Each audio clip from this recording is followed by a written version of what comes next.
Hello, my chosen ones, starseeds in Neurodivergent. I hope you're doing very well today. Today, we're going to be talking about the chosen ones and the period of isolation. Isn't it strange that most stories in the Bible of the people who accomplish great things, they always say that they go into the wilderness or they go into the mountain to spend some time in a period of isolation? Now, why would they do that? Well, supposedly they're speaking to God's source. But the thing about it is it seems that they're also social butterflies. What do I mean by social butterflies? Well, the prophets seem to be great leaders and was always trying to help the general population around them that were suffering. Unfortunately, the general population typically didn't listen, especially the story in the Bible where Moses went to go get the commandments. When he came back, everyone was busy partying and didn't listen to him. None of them listened to him when he was trying to give the proper guidance. I know that God's source compels chosen ones, starseeds in neurodivergence into a season of isolation because that is when we flourish the most. And the reason why we flourish is because God's source has a direct contact with us and allows us to receive downloads that no one else can receive. If everyone could receive downloads, then we wouldn't be chosen ones now, would we? Because the type of information we receive, it's usually to benefit us or to benefit others. And I know the reason why God's source gave us this task is because we are somewhat social butterflies and are always willing to pass on good information and help people. Within this time of isolation, it seems that all hell wants to break loose and you get a lot of pushback from the demons. When you're minding your business and living your life and trying to focus on your goals, it seems that every ex wants to come out of the woodwork. Every person that didn't think anything about you wants to come out of the blue and talk to you and try to gain access to your energy.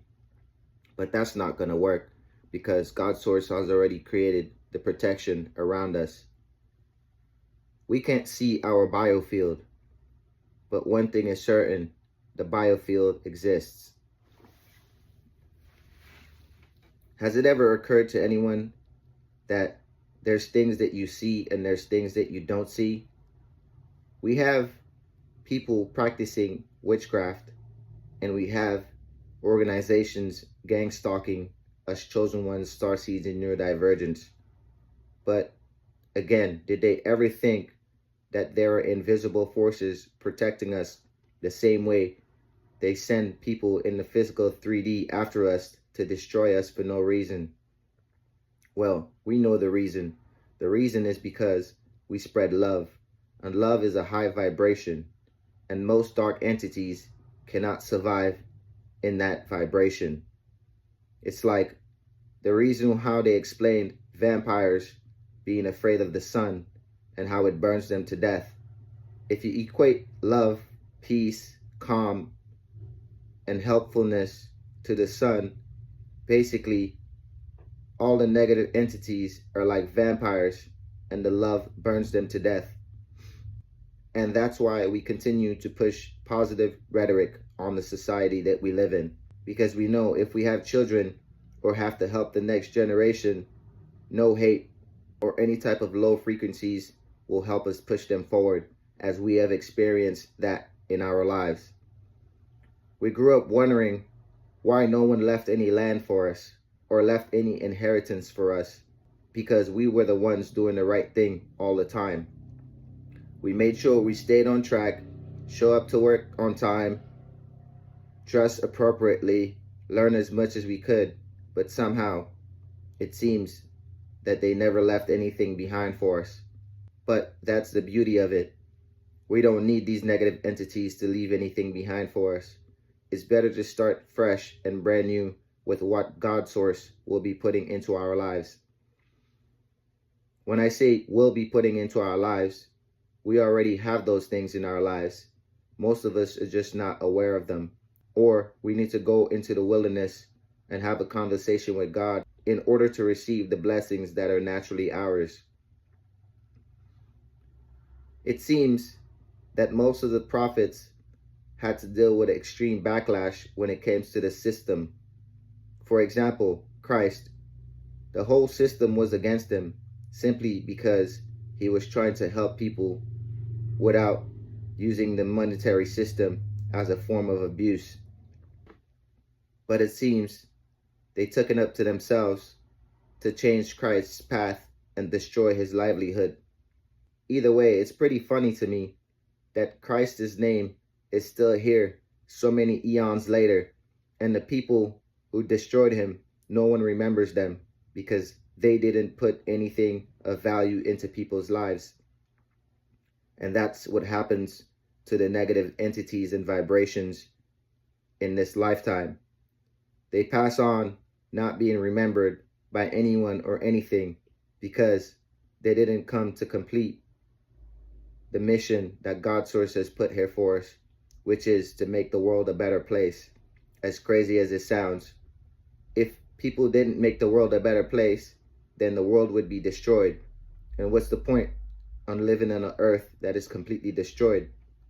So we navigate this matrix here with Christ while people are performing rituals trying to take us out and gang stalking us. It's crazy that my whole life I lived, I didn't even know what the word gang stalking was until I became a chosen one, starseed, or neurodivergent.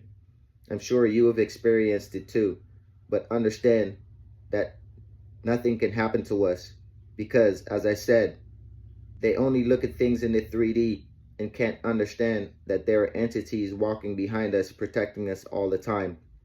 We just don't remember because we go through hard times. But the crazy thing is that we always make it through the hard times every single time, which means God Source has a mission for us, and we're not going to depart this earth until it's our time. The period of isolation is very beneficial, as crazy as it sounds. Yes, it is very lonely. Sometimes you want to be cuddled up next to a beautiful person. Sometimes you want to have deep conversations about the stars, and there's no one to be found. Even the ones that claim they love you, during your period of isolation, they would not contact you, even though you were the one that contacted them and checked on them all the time. That is a good thing. It's possible that those low vibrational entities are being systematically blocked by Christ to make sure that we thrive and we blossom like the flowers behind me. Everything will work out for us regardless, and we always make it through the storm. They call the chosen ones crazy, and they try to send us into a mental institution because we think clearly and we have thoughts that no one else have. It's possible that because we question certain things in the system feels like it has to hammer us back down. As the line goes, the blade of grass that sticks the tallest usually gets chopped off, and that's what they try to do to chosen ones, because we're the ones that stand out, even if we're the most quiet. All I know is, if you study the text in the Bible and you study those stories about those prophets and those people and what they went through, you could realize that there's no difference between what goes on in modern times. It's just a different environment, different bartering system, different monetary system. But the energy and how things work in terms of energy exchange, frequency, and vibration is almost the exact same. People are still betraying people over jealousy. People are still trying to take each other down simply because one is more intelligent than the other. Why is that? Well, people have to learn that God Source put the information here for us so we can thrive together. There is a reason why the 10 Commandments exist, because they keep you in a straight and narrow path, so that way you don't build endless and useless karma on yourself. For example, thou shalt not murder.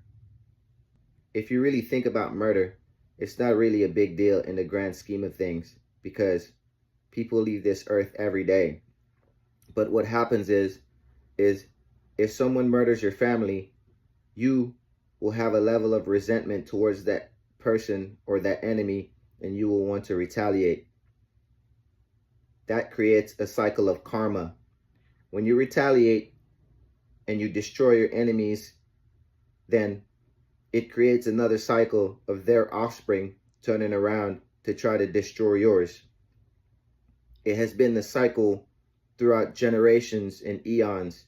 Tit for tat and an eye for an eye, what was most of the programming pushed on us. But if you think about the programming that Christ pushed on us, he explained, if you get attacked, then you turn the other cheek. Turning the other cheek doesn't mean walking away, but he was saying that he's allowing you to slap the other cheek just to show you that he's breaking the cycle of karma that is to come because of hate. Christ is a really good role model, and the prophets, if you understand what they were doing. They are a good blueprint in translating what life can be like in modern times if people would just follow the right path. Unfortunately, you deal with the world that is full of different vibrational entities, so you have to maneuver accordingly. The safest thing you can do is to make sure you watch Chosen One videos and you watch information that can help you better understand this matrix, as you didn't have a mother or a father figure to teach you these things. The only one that you can give credit to is the little old lady that raised you, and she brought you up in the church environment. And even if you didn't understand none of it, by the time you got older, you started to piece some things together and realized why she always went to church and she always prayed with her rosary to keep the entities away. And as far as you can tell, her life looked like it went pretty smooth up until death. What I can tell you is that the chosen ones have to have a period of isolation. This isolation protects you from all the negative entities, especially the vibrations that are there to gang stalk you. Sometimes you go on your social media and you see plenty of people watching your content, but they will never leave a like. That is part of the vibrational entities and gang stalkers looking at you, wanting you to fail, wanting you to break a leg, literally, wanting you to lose your life so they can laugh. But what they don't understand is you cannot lose your life, as this soul inside of this 3D avatar is infinite. Christ already told us that. So, with that being said, my chosen one, starseeds in neurodivergence, take some time and enjoy the isolation, embody the isolation, and don't feel lonely, because Christ and the entities are always here, and I'm also here to back you up as a chosen one, starseed in neurodivergence. I'll see you in the next one. Peace.